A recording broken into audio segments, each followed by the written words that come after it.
నమస్కారం. ఈ విశ్లేషణకు స్వాగతం. ఈరోజు మనం ఒక అత్యంత ఆసక్తికరమైన, నిజం చెప్పాలంటే కాస్త ఒళ్ళు గగురు పొడిచే అంశం గురించి మాట్లాడుకోబోతున్నాం. గరుడ పురాణంలో వర్ణించినట్లుగా మరణం తర్వాత ఆత్మ గడిపే ఆ మొదటి రాత్రి అసలు ఎలా ఉంటుంది, ఆ సమయంలో ఏం జరుగుతుంది, ఇవన్నీ ఈరోజు మనం లోతుగా విశ్లేషిద్దాం. సరే, ఇక ఏమాత్రం ఆలస్యం చేయకుండా నేరుగా విషయంలోకి వెళ్ళిపోదాం.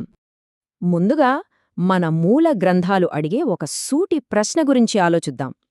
మనిషి తన చివరి శ్వాస విడిచిన వెంటనే ఎవ్వరికీ కనిపించని ఆ నిశ్శబ్ద క్షణాల్లో అసలు ఏం జరుగుతోంది?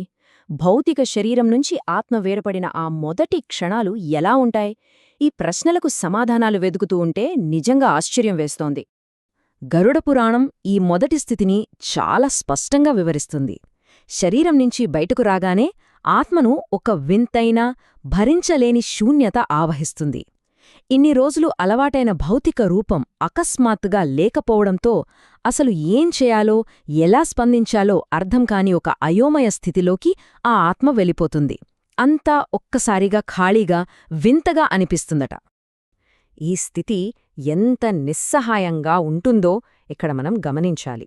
ఆత్మ తన చుట్టూ ఏడుస్తున్న వాళ్లందర్నీ చూస్తుంది. వాళ్లను ఎలాగైనా ఓదార్చాలని బలంగా కోరుకుంటుంది. కాని ఏమవుతుందో తెలుసా? ఆ ఆత్మ చేతులు గాలిలోనే ఉండిపోతాయి. భౌతికంగా వాళ్లను తాకలేవు.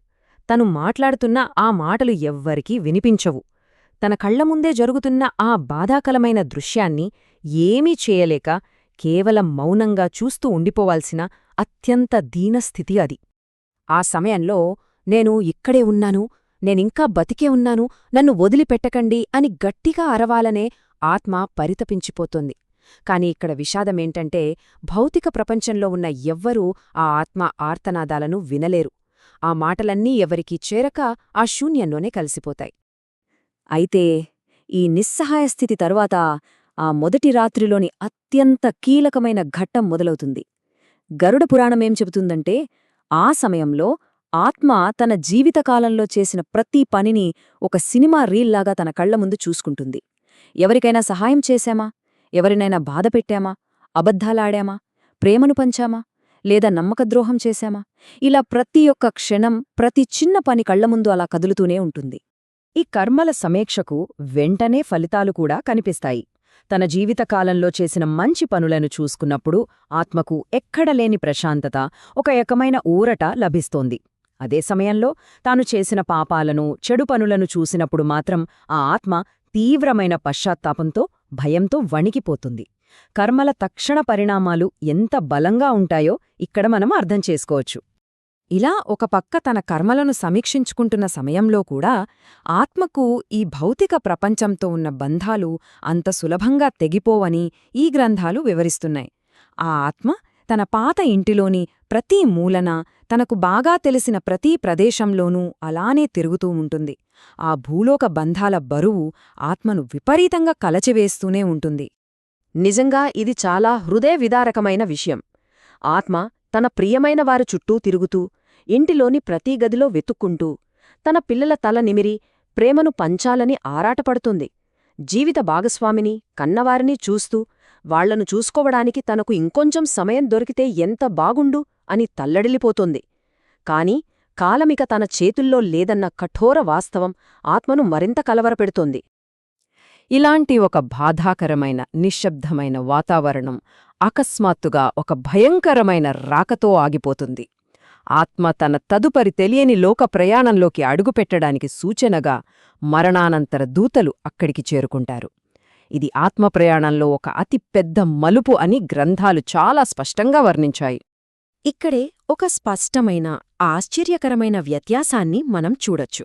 పాపాలు చేసిన ఆత్మలను తీసుకెళ్లడానికి యమదూతలు వస్తారు, కణకణలాడే నిప్పుల్లాంటి కళ్లతో, చేతుల్లో బలమైన తాళ్లు పట్టుకుని ఒక భయానక తుఫానులా వస్తారు.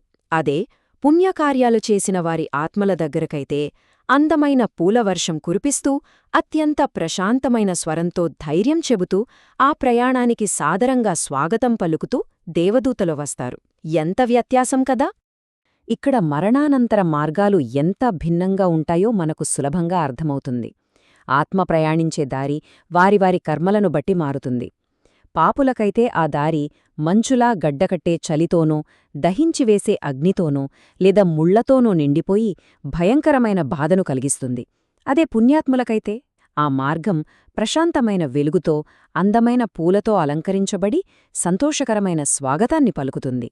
ఇక రాత్రి గడుస్తున్న కొద్దీ మనం అంతిమ ప్రహార్ అని పిలిచే ఒక అత్యంత సున్నితమైన సమయానికి చేరుకుంటాం. ఆ సమయంలో ఇంట్లోని వారంతా గాఢనిద్రలో ఉంటారు. ఆత్మ తన భౌతిక ప్రపంచాన్ని విడిచిపెట్టి శాశ్వతంగా వెళ్ళిపోవాల్సిన ఆఖరి ఘట్టం ఇదే అని మూలగ్రంథాలు చెబుతున్నాయి. ఈ చివరి జాములో ఆత్మ తీవ్రమైన అశాంతిని అనుభవిస్తోంది. తిరిగి ఎలాగైనా తన భౌతిక శరీరంలోకి ప్రవేశించాలని బలంగా ఆకర్షించబడుతోంది.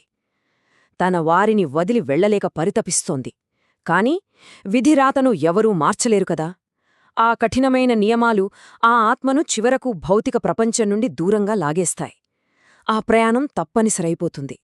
అందుకే ఇక్కడ మనం అర్థం చేసుకోవాల్సిన ఒక అతి ముఖ్యమైన విషయం ఉంది. గ్రంథాలు వివరిస్తున్న దాని ప్రకారం ఆత్మ ప్రయాణించే ఆ పవిత్రమైన మొదటి రాత్రి సమయంలో వెనక ఉన్న బంధువులు ఆత్మకు శాంతిని చేకూర్చే పనులు చేయాలి.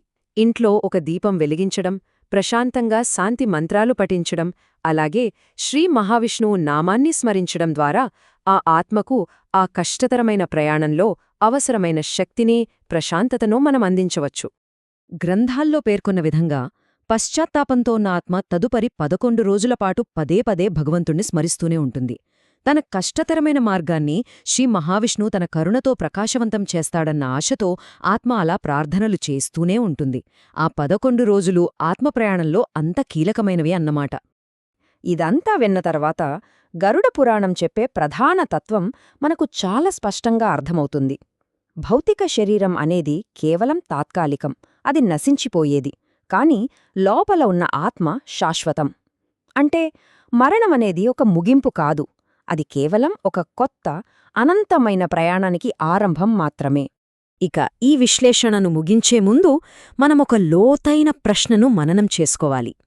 మనం రోజువారీ జీవితంలో చూపే ప్రేమ, దయ, కరుణ లాంటివి ఈ ప్రాచీన గ్రంథాలు వివరిస్తున్న ఆ శాశ్వతమైన ఆత్మ ప్రయాణ మార్గాన్ని ఎలా తీర్చిదిద్దుతాయి?